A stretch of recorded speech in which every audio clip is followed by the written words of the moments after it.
어떤 분이 쓴 글을 보니까 참 마음에 와닿는 게 하나 있었습니다.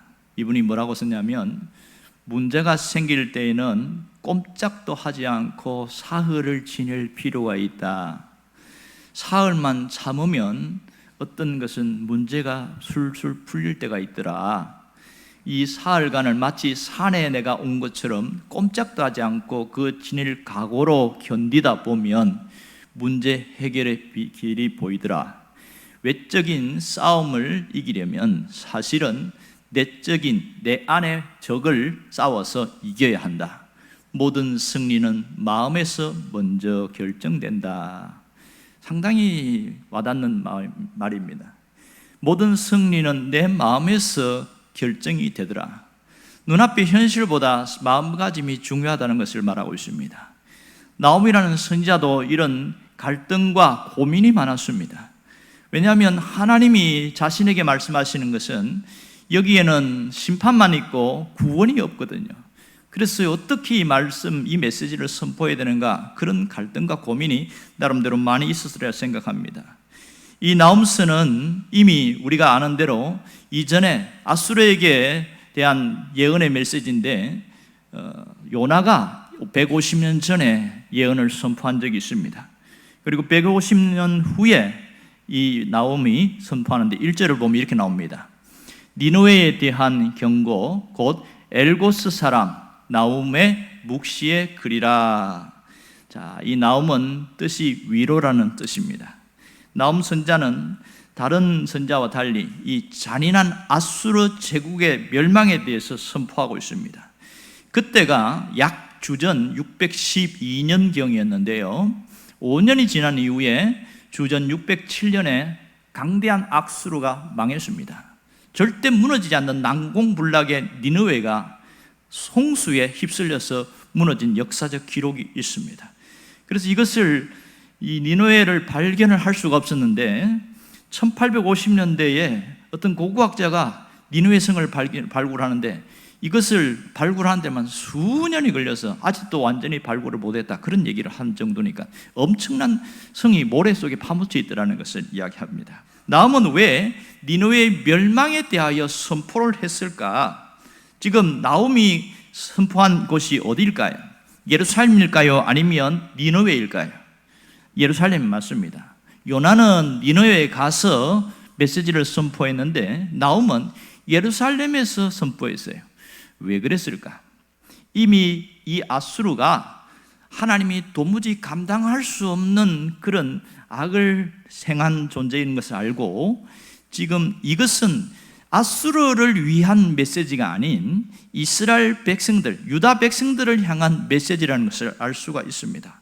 왜 그러냐면 그 당시에 아수르의 강력한 왕 중에 산헤립이라는 이 왕이 유다 전역을 휩쓸고 다니면서 모든 성들을 다 무너뜨렸습니다. 림나라는 성을 무너뜨린 다음에 마지막 남아있는 딱 유일한 성이 예루살렘 성이었습니다. 예루살렘만 무너지면 유다는 여지없이 거기서 끝나버립니다. 이런 상황에 있을 때에 이 산헤립이 얼마나 치밀하고 강력했는지, 과거에 자기 위의 아버지인 사르곤 2세가 북이스라엘 사마리아를 점령할 때 썼던 방법을 그대로 썼습니다. 그게 뭐냐면 성을 겹겹이 에워싸는 겁니다. 그래서 숨통을 조여서 굶겨서 말려서 죽이는 거예요. 그래서 사마리아 성을 사르곤 2세가 3년간 에워쌌는데 결국은 손을 들었어요. 왜? 방법이 없으니까. 그 방법을 똑같이 쓰는데 이 산헤립이 거기에다가 고도의 심리전까지 포함했습니다.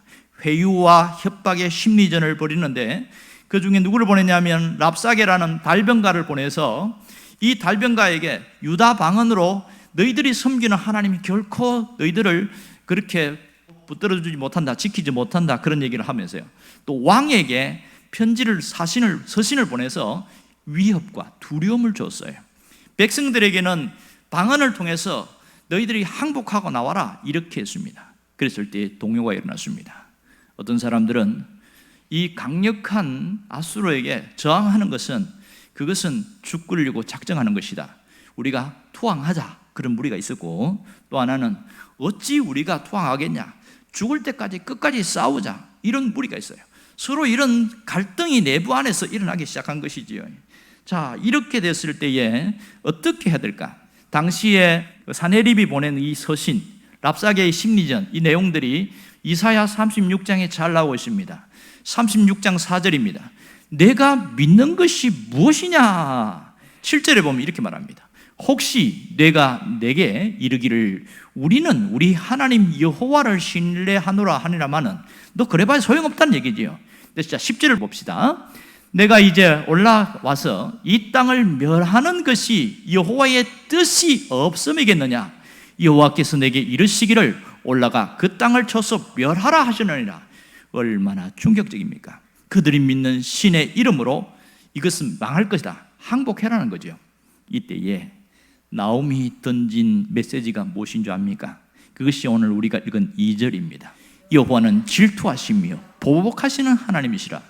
여호와는 보복하시며 진노하시되 자기를 거스르는 자에게 여호와는 보복하시며 자기를 대적하는 자에게 진노를 품으시며.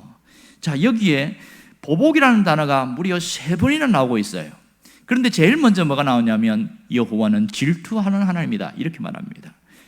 이 구약 성경에 질투라고 나타난 내용이 무려 20번 정도 나옵니다. 그런데 우리가 하나님에 대해서 할 때 하나님의 질투라는 것은 상당히 낯설게 느껴집니다. 하나님의 사랑은 너무너무 익숙하고 자연스러운데 하나님이 어떻게 질투하실 수 있느냐? 이 부분은 정말 낯설어요. 그런데 하나님이 친히 나는 질투하는 하나님이다, 이렇게 말씀한 적이 있습니다. 어디에 나옵니까? 십계명에 보면 그 얘기 나오죠. 출애굽기 20장 5절에 보면 그 얘기 나옵니다.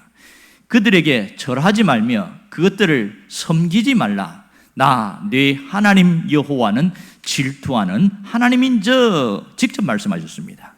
그리고 이스라엘 백성들이 금송아지 사건을 나타날 때 그때에 또 한 번 나타납니다. 출애굽기 3, 4장 14절입니다. 너는 다른 신에게 절하지 말라. 여호와는 질투라 이름하는 질투의 하나님이니라. 그리고 여호수아가 마지막 유언할 때에 그 유언의 메시지 보면 또 나옵니다. 여호수아 24장 19절입니다. 여호수아가 백성에게 이르되 너희가 여호와를 능히 섬기지 못할 것은 그는 거룩하신 하나님이시요 질투하는 하나님이시니 너희 허물과 죄를 사하지 아니하실 것임이라. 질투하는 하나님에 대해서 계속 반복하고 있죠. 질투의 하나님, 이 히브리어 원어는 칸나라는 단어입니다. 칸나. 굉장히 낯설고 어렵습니다. 이것이 왜 하나님은 질투한다고 하실까? 하나님의 이름이 성경에 많이 나와요.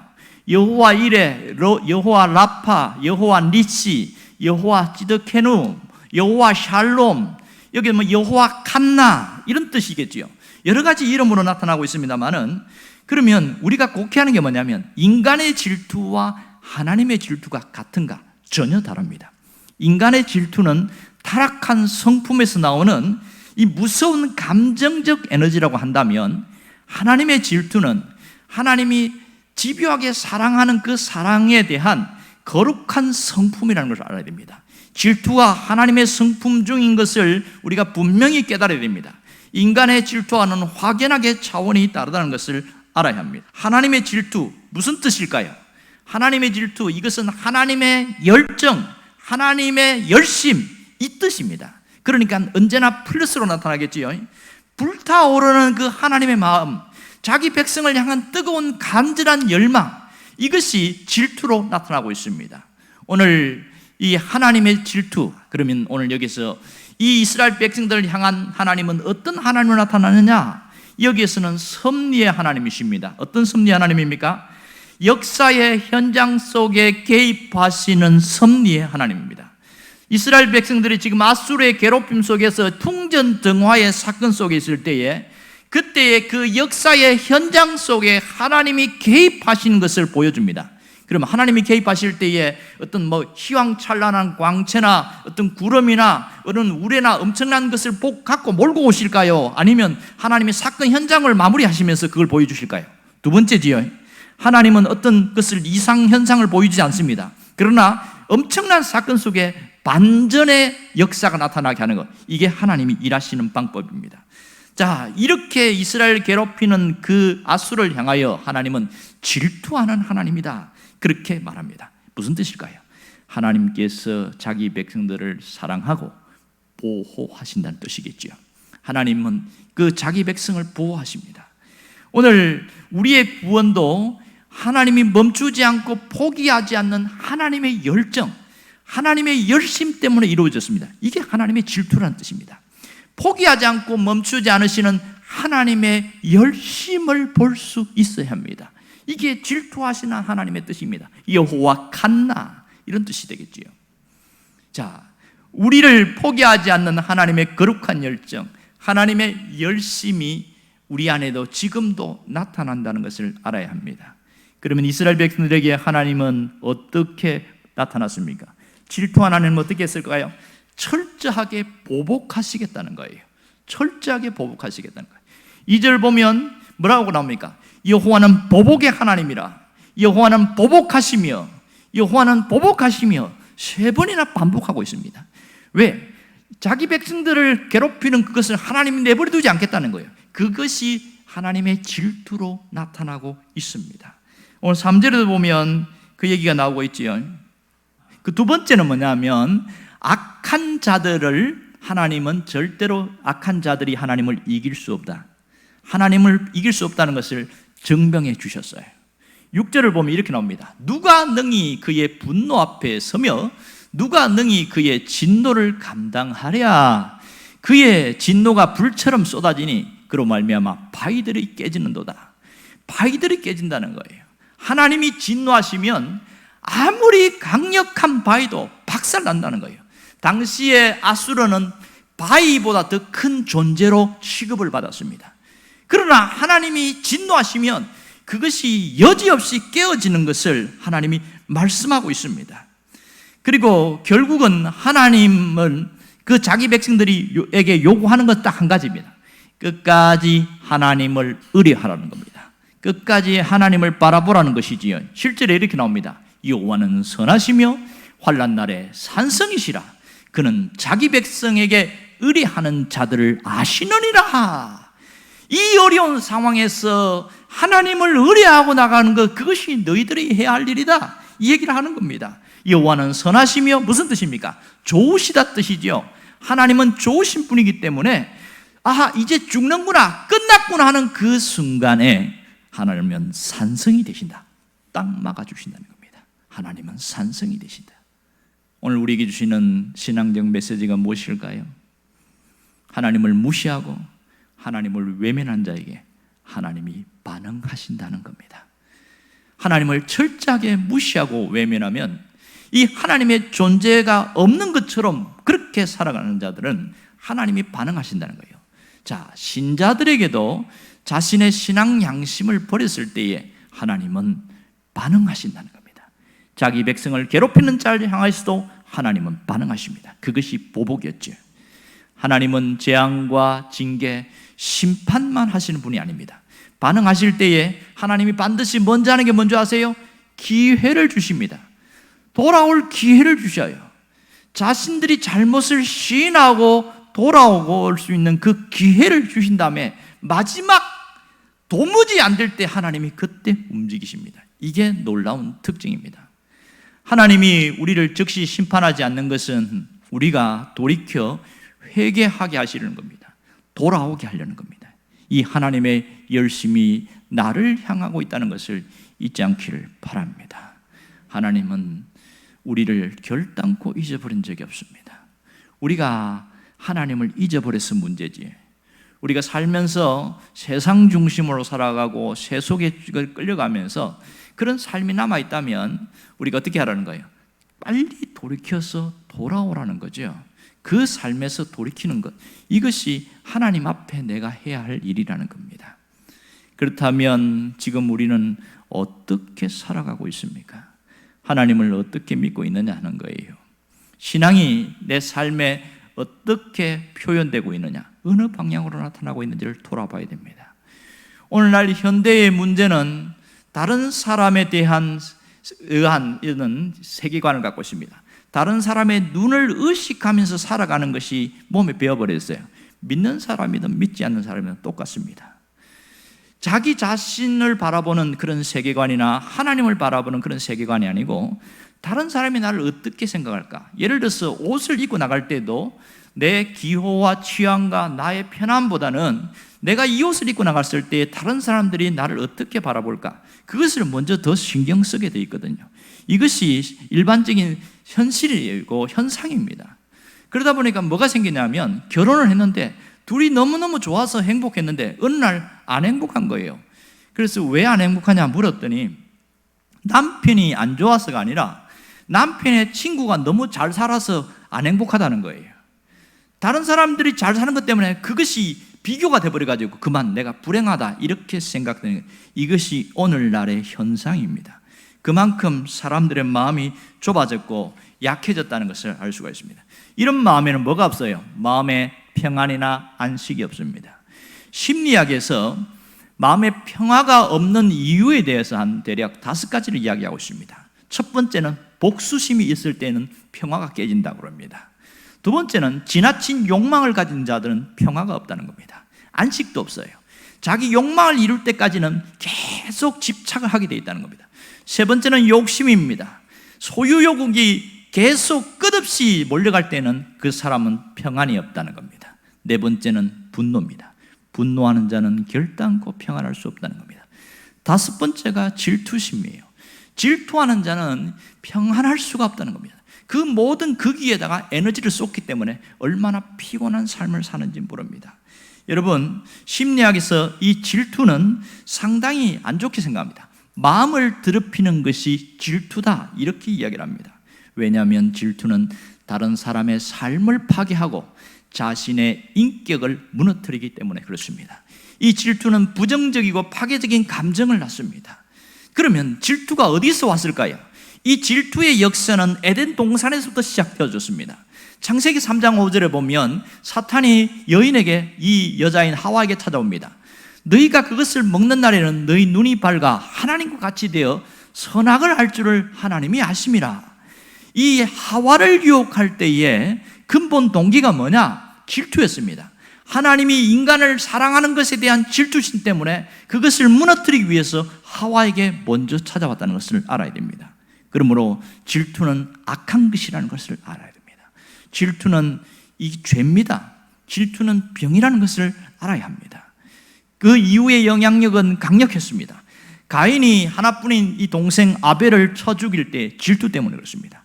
요셉의 형들이 요셉을 팔아버렸을 때의 질투 때문이었습니다.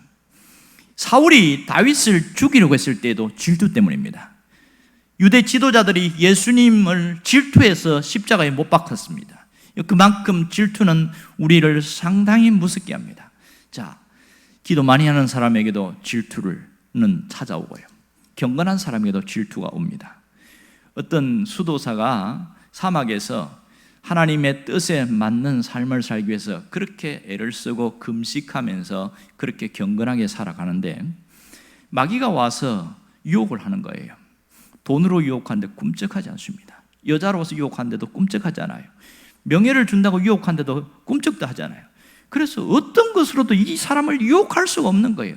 그래서 낙심이 되어 있는데 어느 마귀 하나가 와서 내가 한번 해볼까? 그러는 거예요. 한번 해보라고. 그랬더니 사람의 모양으로 싹 분장해갖고 그렇게 해서 저기요 이러면 돼. 왜요? 그러니까 당신의 동생이 알렉산드리아 주교가 되었다네. 그러니까 얼굴색이 확 달라진 겁니다. 그 어떤 것으로도 이 사람을 무너뜨릴 수가 없었는데 자기 동생이 알렉산드리아 주교가 되었단 말에 얼굴빛이 달라지기 시작합니다. 질투는 누구에게도 옵니다. 마지막에 무너뜨리는 게 질투로 찾아옵니다. 그런데 사람들은 질투를 병이라고 생각하지 않고 죄라고 생각하지 않아서 우리도 잘 무너지는 경우가 굉장히 많습니다. 질투는 일종의 현상이 아니고 죄라는 사실을 분명히 알아야 됩니다. 유명한 사람 중에서 오프라 윈프리와 브래드 피트라는 사람이 있는데 이 사람들이 신앙을 가졌다가 어느 날 하나님을 떠난 적이 있어요. 왜 떠났냐? 오프라 윈프리는 하나님이 우리를 사랑하시는 것에 대해서는 이해하는데 질투하신다는 그 성경의 가르침은 내가 받아들일 수 없다. 그리고 떠나버린 거예요. 그리고 영화배우 브래드 피트는 하나님은 너는 내가 최고라고 말해야 된다. 그렇게 말해야 되는데 질투하시는 하나님이라고 말하는 것은 아무리 생각해도 너무 자기중심적이다 이러면서 신앙을 버렸다는 겁니다. 그래서 일반 사람들은 질투한 하나님에 대해서 좋게 생각하지 않습니다. 왜 이런 일이 생겼을까요? 하나님을 잘 몰라서 그래요. 피상적으로 아는 하나님, 그러다 보니까 이런 오류를 범하게 되어집니다. 여러분, 하나님은 어떤 하나님으로 우리에게 나타나십니까? 질투하는 하나님이십니다. 하나님은 질투하는 분입니다. 왜 질투를 할까요? 왜 질투하는 하나님으로 이렇게 나타날까요? 그것은 이렇게 하나님이 질투하시는 이유는 보호하려는 겁니다. 보호하려는 것. 무엇을요? 창조하신 세상을 보호하고 또 구원하신 자기 백성들을 보호하려는 것. 그것이 하나님의 질투하심에서 나타난다는 것을 알아야 합니다. 유명한 제임스 그리어라는 목사님이 있는데 이분이 쓴 책 중에서 하나님을 하나님 되게 이런 책을 썼어요. 그 부제가 참 재미있어요. 골라 믿던 신앙을 떠나서 진짜 하나님께 다가서기, 그런 아주 흥미로운 부제를 썼습니다. 그 사람이 뭐라고 그러냐면 하나님이 이 자연 세계를 보호하는데 우상에게 이 운행과 모든 권한을 주지 않고 끝까지 하나님이 붙들고 있는 것은 그건 하나님이 질투하신 하나님이라는 것을 여기서 보여준다. 하나님의 보호하십니다 이러면서 긴 유명한 얘기를 하고 있습니다. 행성들이 각자 궤도를 유지하려면 태양이 태양계의 중심이어야만 한다. 만약 태양이 지구에게 태양계의 중심의 자리를 내어준다면 그것은 지구를 사랑하는 행동이 아닐 것이다. 그렇게 되면 지구가 파괴되기 때문이다. 지구는 다른 모든 행성을 각자의 궤도에 붙잡아 둘 만한 중력을 갖고 있지 않다. 반면에 태양은 그만한 중력을 가지고 있다. 덕분에 지구를 비롯한 모든 행성이 각자의 궤도를 안정적으로 돌고 있는 것이다. 이런 비유를 하면서 우상에게 만일 모든 이 전체 만물의 운행과 주장을 내놨다면 어떻게 될까요? 여지없이 파괴되고 무너질 것이다. 그래서 하나님은 그것을 내놓지 않는 것이다. 이게 하나님의 질투하실 만한 거예요. 두 번째로 하나님의 질투는 그 하나님의 선하심에서 나타납니다. 하나님의 선하심. 오늘 7절에 뭐라고 그래요? 나 여호와는 선하시며 환난 날에 산성이시라 이렇게 말합니다. 하나님은 선하다는 겁니다. 선하신 하나님이기 때문에 이 하나님의 질투는 플러스로 나타나고 있습니다. 그것이 뭐예요? 하나님의 열정, 하나님의 열심으로 나타나고 있습니다. 오늘 우리에게 그렇게 나타나고 있습니다.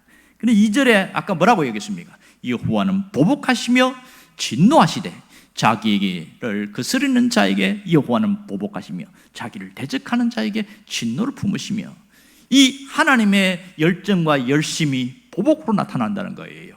보복하는 거. 자, 그러면 누구에게 보복합니까? 신실한 신자들을 괴롭힐 때에 하나님이 보복하신다는 겁니다. 하나님의 질투가 보복으로 나타난다는 것을 잊지 않기를 원합니다. 신실한 신자들을 괴롭히는 것을 하나님은 절대로 가만두지 않습니다. 하나님은 보복하시는 하나님이기 때문에 그렇습니다. 그러면 이 하나님이 보복하신다는 것을 어떻게 알 수 있을까요? 자, 3절에 보면 이렇게 하죠. 여호와는 벌 받을 자를 결코 내버려 두지 아니하시느니라. 벌 받을 자를 결코 내버려 두지 않는다. 신실한 신자를 괴롭히고 힘들게 할 때 우리는 너무너무 견디기 힘들어요. 그럴 때 하나님 어떻게 하시는지 아세요? 걱정하지 마. 원수 갚는 거 나한테 맡겨. 내가 보복할게. 이렇게 이야기합니다. 어디 나옵니까? 로마서 12장에 분명히 말하고 있습니다. 원수 갚는 것이 내게 있으니 내가 갚으리라고 주께서 말씀하시느니라. 하나님이 보복하시겠다는 거예요. 이게 하나님의 질투하심입니다. 그러니까 철저하게 하나님이 짓밟고 무너뜨리겠다고 그렇게 말씀하고 있습니다. 그러면 그 당시에 아수르가 이 사마리아 성을 예루살렘 성을 외워쌌을 때에 어떻게 보복하시는지 아세요? 도무지 이길 수 없어요. 감당할 수 없어요. 이 하나님이 철저하게 보복할 때에 죽음의 천사를 보내서 그 사내립이 있는 그 아수르 진영을 확 쓸어버렸어요. 마치 출애굽 때의 마지막 죽음의 천사 흑암 재앙이 나타났잖아요. 그래서 다 죽인 것처럼 그렇게 휩쓸었고 나서 눈 뜨고 노니까 왕 혼자 살아남은 거예요. 다 죽어버렸어요. 그렇게 갖고 자기는 다시 이 고국 니느웨로 갔다가 부하드한테 처참하게 죽어버리잖아요. 하나님이 그렇게 보복하십니다. 열왕기하 19장 35절을 봅니다. 이 밤에 여호와의 사자가 나와서 아수르 진영에서 군사 18만 5천 명을 진지라. 아침에 일찍 일어나 보니 다 송장이 되었더라. 할렐루야. 하나님은 보복하시는 하나님이십니다. 그러므로 하나님 믿는 신실한 신자들을 괴롭히는 때에 하나님이 보복하신데, 단 어떻게 할 때? 내가 원수를 갚지 않고 하나님 알아서 갚아주세요 하고 던질 때, 그때부터 하나님이 놀랍게 움직인다는 사실을 잊지 않기를 원합니다. 하나님은 신자들에게도 역시 질투의 하나님이십니다. 하나님의 사랑을 외면하면 하나님이 반응하시는데요, 어떻게? 거룩한 분노를 내십니다. 하나님을 믿는 신자들이 세속주의에 빠지고 인본주의의 삶을 좀 살아가고, 그래서 하나님 없는 자처럼 살아갈 때, 그때 하나님이 반응하십니다. 하나님이 반응하시는데 어떻게 하실까요? 바로 재앙이나 징계를 내리지 않습니다. 그것은 하나님의 그렇게 원치 않거든요. 하나님의 본심은 심판이 아닙니다. 예레미야가 3장 33절에 그 하나님의 본심을 분명히 말씀하고 있습니다. 주께서 인생으로 고생하게 하시며 근심하게 하시면 본심이 아님이로다. 하나님이 그래서 사인을 줘요. 경고의 사인을 줍니다. 돌아올 수 있는 기회를 줍니다. 회개할 수 있는 기회를 주는 겁니다. 여러분, 왜 이렇게 질투의 하나님으로 나타나시는 걸까요? 왜 신자들에게 질투의 하나님으로 나타날까요? 그것은 믿는 신자들의 신앙이 무너졌기 때문에 그렇습니다. 신앙 양심이 무너졌기 때문에 그렇습니다. 직장 생활하면서 신앙이 무너지고, 자식 때문에 신앙 양심이 무너지고, 돈 때문에 신앙 양심이 무너지고, 인간관계 때문에 신앙 양심을 버리는 일들이 서슴없이 행하고 있는데, 그래서 하나님이 질투하심으로 나타나는데도 무지한 사람들은 깨닫지를 못하는 거예요. 그냥 힘들다고만 하지 왜 이런 일이 생겼는지, 왜 하나님이 안 도와주시는지 깨닫지를 못하고 있는 거예요. 버려야 할 것을 버려야 하나님이 역사하십니다. 하나님은 질투하는 하나님입니다. 이러한 일들은 질투의 대상이 됩니다. 이것이 거룩한 질투입니다. 이것은 하나님이 열정과 하나님의 열심으로 나타나는데, 왜요? 우리를 살리려고, 우리를 살리기 위해서 이렇게 가는 것을 내버려 두면 끝나니까. 그런데요, 버린 자식은 하나님이 그렇게 살도록 내버려 두십니다. 히브리서 보면 사생자에게는 징계가 없느니라. 희한하지요? 똑같이 교회를 다니고 예수 믿는다고 하는데 어떤 사람은 징계도 없고 재앙도 없고 너무너무 잘 사는 거예요. 너무너무. 그래서 하나님 불공평한 거 아니에요. 우리는 그 사람이 사생자인지 아닌지 잘 모릅니다. 그건 하나님은 아시니까. 그러나 분명한 것은 재앙도 없고 징계도 없는 자식은 버린 자식입니다. 사생자이기 때문에 그렇습니다. 그러나 내가 하나님을 잘 못 믿고 다른 길로 갈 때 고통과 어려움이 있고 힘듦이 계속 반복될 때는, 아, 하나님이 나는 사생자가 아니구나, 그걸 인정하면 됩니다. 그럼 우리가 어떻게 살아야 할까요? 어떻게 살아야 될까요? 이제 사랑의 대상을 바꾸시길 바랍니다. 세상이 아니라 하나님을 먼저 사랑할 수 있기를 바랍니다. 사랑의 대상이 사람이 아니라 하나님이 먼저라는 것을 잊지 않기를 바랍니다. 하나님이 원하는 것은 큰 것이 아니에요. 사랑의 대상을 바꾸라는 겁니다. 제발 세상 사랑하지 말고 나를 사랑하라는 거예요. 주 여호와를 사랑하라. 사람을 사랑하지 말고 하나님을 사랑하라고 말씀하고 있습니다. 왜 그렇게 강조하고 있습니까? 우리 인생의 삶과 비극과 불행은 어디서 옵니까? 사랑의 대상이 바뀌어 있기 때문에 그렇습니다. 사랑의 위기가 찾아오면 삶의 모든 것이 위기를 찾아옵니다. 보세요. 행복하려고 결혼했는데 왜 불행이 찾아옵니까? 사랑의 대상이 바뀔 때 불행이 찾아옵니다. 우리 삶에 불행이 찾아오는 이유도 마찬가지예요. 대상이 바뀌어버린 거예요. 이제 우리가 해야 할 일은 딱 한 가지입니다. 사랑의 대상을 바꾸겠다는 결심과 결단입니다. 하나님을 더 깊이 사랑하는 것, 이것이 인생 최고의 행복이요 기쁨의 삶인 것을 기억할 수 있기를 주의 이름으로 축원합니다. 기도하겠습니다.